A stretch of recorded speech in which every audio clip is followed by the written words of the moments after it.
Hello and welcome to my Microsoft Surface Book 1 battery replacement video. Today I will be showing you how to replace the battery on a Microsoft Surface Book 1.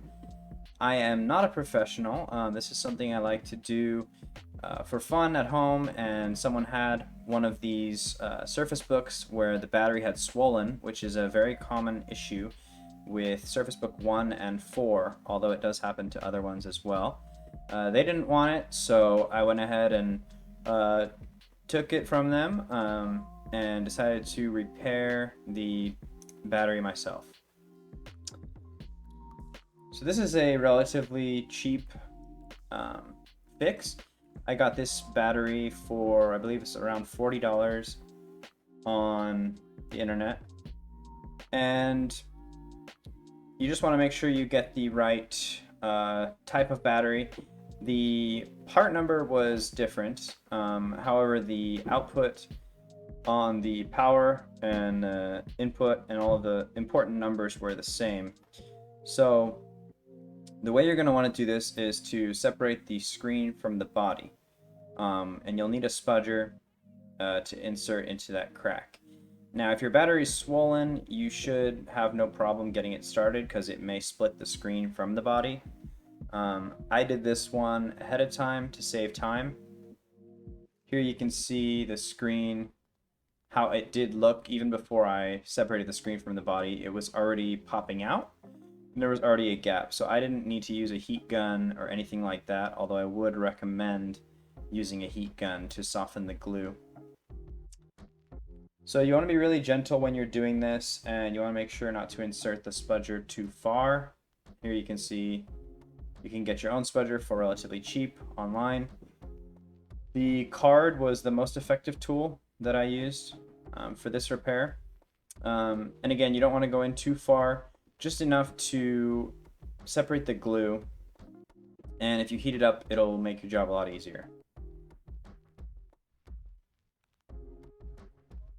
Make sure never to pry the screen because it will crack. It is a thin layer of glass. But once you get it separated all the way around, it does take patience and time. You should be able to lift the screen right off.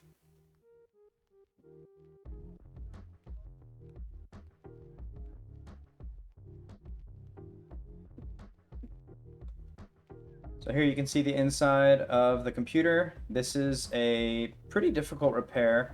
These were not made to be repaired or opened, so it's pretty tricky. And you can see on this part here, I broke a piece off. It's very small. It goes over, I believe, the light sensor, but I am able to replace it later on, so it's not a big deal. But be careful around the cameras with your card. Here you can see the battery is really puffy. That's caused by the gases reacting in a way they shouldn't. Step 2 is to disconnect the screen from the body. There are 2 ribbons you need to disconnect.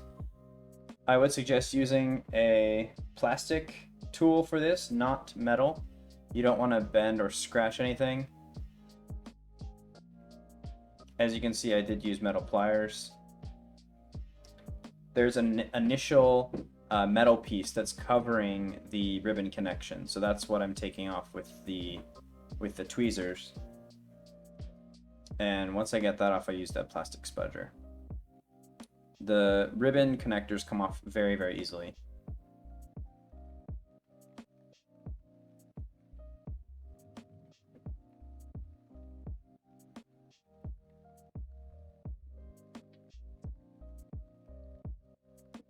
Something else you may want to consider is wearing an anti-static wrist strap, or before touching any components of the computer, make sure you touch something metal, because if you have any static electricity built up in your body, it can discharge on the device components, which can destroy your computer.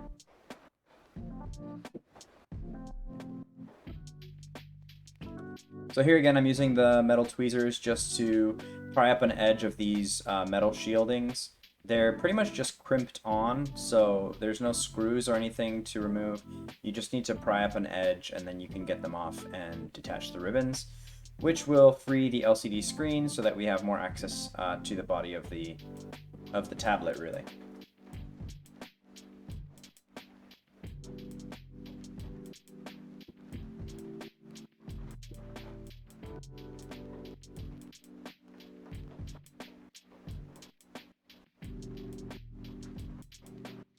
Okay, so step 3 is basically remove every screw you can find. That's an exaggeration. You will need a T3 Torx screwdriver, or an attachment that is T3, Torx 3. I bought my set from iFixit. They're a great site. They have a lot of resources, a lot of parts. Some of their parts are more expensive, but presumably better quality. I don't think I got my battery from them, but I do like their tools. So when I say every screw you can find, I don't mean that literally. I was going to diagram this for you guys, but it's just about every screw you can find. The main goal of what you're trying to do is pry up the motherboard so you can slide the battery out. So every screw along the top edge where the cameras are and every screw around the motherboard needs to be released.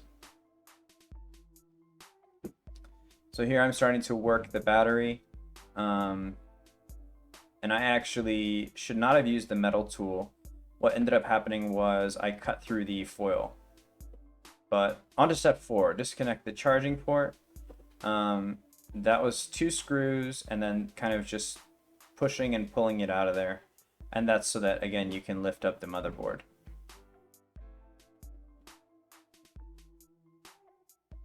Like I said, I'm not a professional, so I kind of go into this and just pay attention to what I'm doing and sort of observe and look at what needs to be done to accomplish the goal.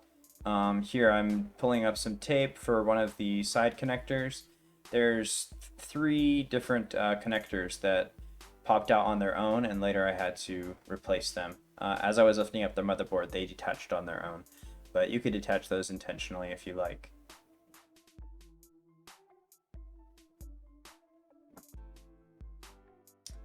Step 5, separate battery from body. So like you already saw me trying to start this, and as you can see, I ripped the foil off, which it's very dangerous. I don't suggest doing it this way.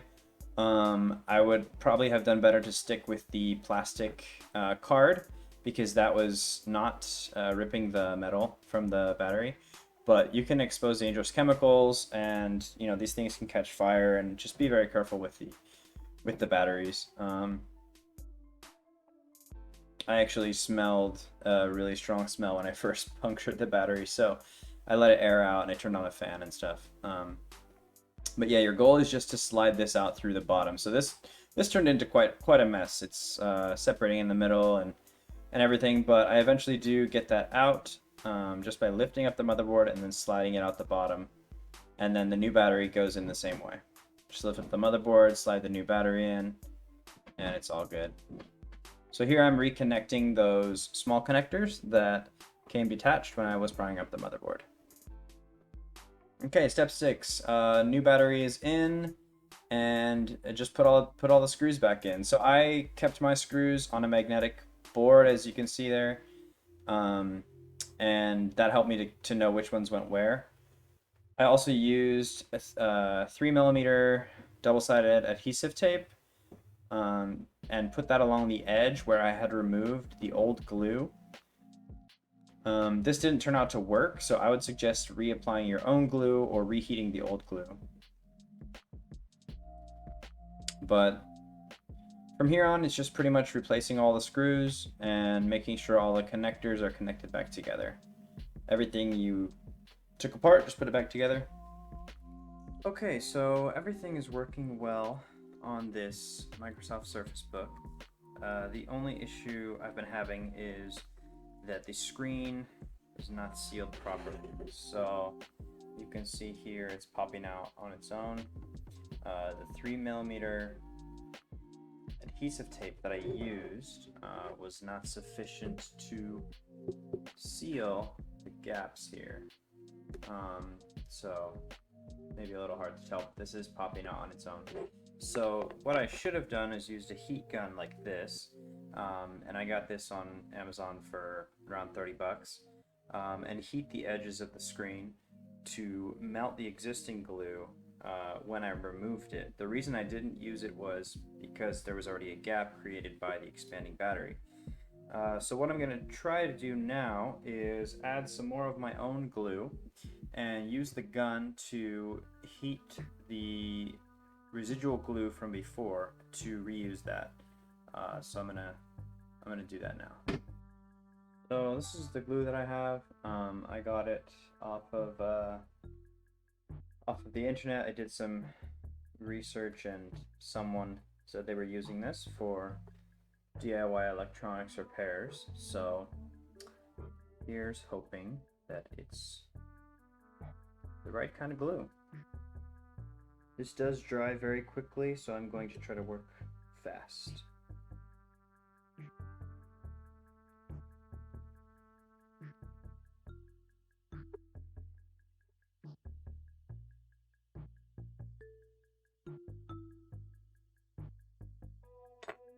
Okay, so I'm going to try to make sure the screen is centered well. Last time I put it together, it was drifting. There was a gap on the right. It was a little too far to the left. So, check all the edges more carefully this time. Make sure that everything is lined up as possible.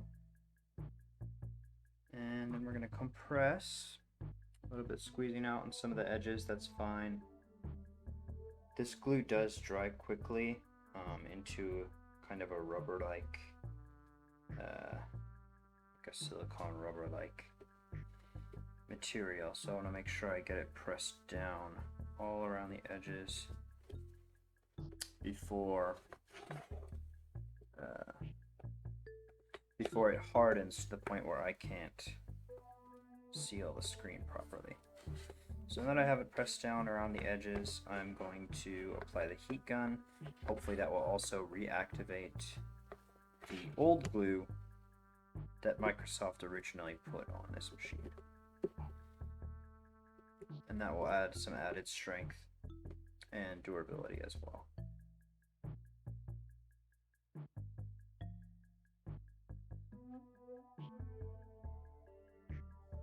Alright, so I did crank this up to 220 degrees Fahrenheit, as you can see there, when you can't. So it's much higher than the temperature the device should get to.